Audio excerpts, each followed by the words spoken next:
To my viewers, thank you for trusting me with your time. Your support means more than I can express.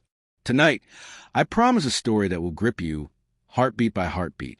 It began with a text, simple, seemingly harmless. Or so I thought. We need closure. One last night, I stared at my phone in disbelief, fingers trembling. The message was from my wife, the woman around whom I had built my entire world. A chill ran down my spine, knots twisting in my stomach. My first instinct was denial. Closure with an X? That doesn't happen. Not to me, not to us. We've been married 7 years, a decade of shared memories woven together. I remember the first time I held her hand, the nights we stayed awake talking until sunrise, the dreams we built side by side.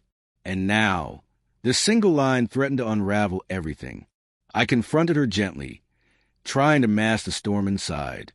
I need to see him one last time, she said, her voice soft but steady. It's just closure. I need to know nothing's left unsaid. I promise it won't affect us. Her eyes carried a sincerity that almost convinced me. Almost. I wanted to trust her, to believe the woman who had been my anchor through so many storms. But a whisper of doubt had taken root, growing heavier with each passing hour. The next day, subtle changes began to unsettle me. Her phone, once always unlocked on the counter, became off-limits. She laughed a little too easily at her own jokes, distracted when we spoke. Receipts I didn't recognize appeared, charges that made no sense. It's just a work thing, she said when I asked. You worry too much. But I couldn't shake the feeling. Suspicion is a quiet poison, seeping into the smallest corners of the mind. I began noticing micro-expressions I had once overlooked. The twitch of her lips during calls, the way her eyes flicked toward the door at night, the faint scent of a perfume she never wore. I told myself I was imagining things. Stress, busy lives. Yet unease persisted, growing into a storm that refused to calm. Then came the night that shattered everything. We were supposed to have a quiet dinner, just the two of us. I poured wine, lit candles, trying to salvage the intimacy slipping through my fingers. She was distracted, scrolling on her phone under the table, her smile tight and forced. My heart skipped as a message notification appeared. Can't wait tonight. The blood drained from my face. I wanted to scream, to demand answers, but my voice caught in my throat. I reached for her hand, trembling, and she pulled away. I told you it's nothing, she murmured. But the words sounded hollow. Silence fell over us like a suffocating curtain, heavy with unspoken truths. That night, I lay awake, piecing together moments I had brushed aside. Late-night work calls. Weekends spent visiting family that didn't exist. Laughter that sometimes felt rehearsed. The pieces formed a horrifying pattern. The next morning, I made a quiet decision. I followed her. Not out of paranoia, but necessity, a desperate attempt to protect what little I had left. I trailed her to a downtown hotel, heart pounding, breath shallow. Through frosted glass, I saw him. Her ex. They were close, too close, laughing as if the years apart had vanished. Then I noticed a subtle intimacy, the brush of a hand, the tilt of a head. Closure. It was a lie, a calculated, cruel betrayal. I didn't confront her immediately. I watched, numb and broken, letting the truth carve itself into my chest. I left before she noticed, walking the streets like a ghost, reality sinking in with every step. When I returned home, she was there, waiting, her eyes masking a guilt she couldn't hide forever.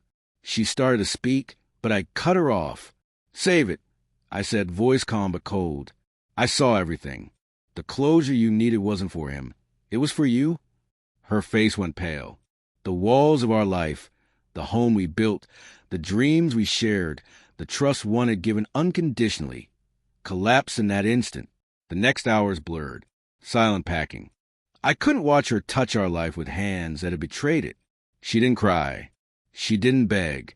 Perhaps the guilt had numbed her. Her movements were mechanical, eyes empty. I felt a strange mix of relief and devastation. Relief that the truth was out. Devastation at losing the woman I loved. When she was gone, I sat among the wreckage of our living room, the echo of her footsteps still in the air. Cards declined, accounts frozen. I had quietly protected myself in the weeks leading up to this revelation. The marriage that promised forever was officially over. I mourned not only the love lost, but the person I thought she was, the life I believed in.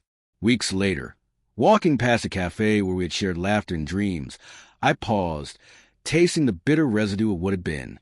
The memories were vivid and painful, but so was the clarity. I had been betrayed, but I had survived. Her betrayal had cost her everything, but it gave me something I hadn't realized I needed: the freedom to reclaim my life, grieve fully, and rebuild stronger. I didn't hate her. Hatred would have been too easy. Instead, I felt a quiet sorrow, a heavy understanding of human frailty and flawed love. She had sought closure in the wrong place, and in doing so, lost the only home she truly had. I had found the strength to close the chapter without losing myself. As I locked the door behind her final suitcase, I whispered to the empty room, "Goodbye. I hope you find what you were really looking for." In that silence, I felt the weight of betrayal lift just enough to leave room for hope, resilience, and the possibility of a future unburdened by deceit. The cards were declined.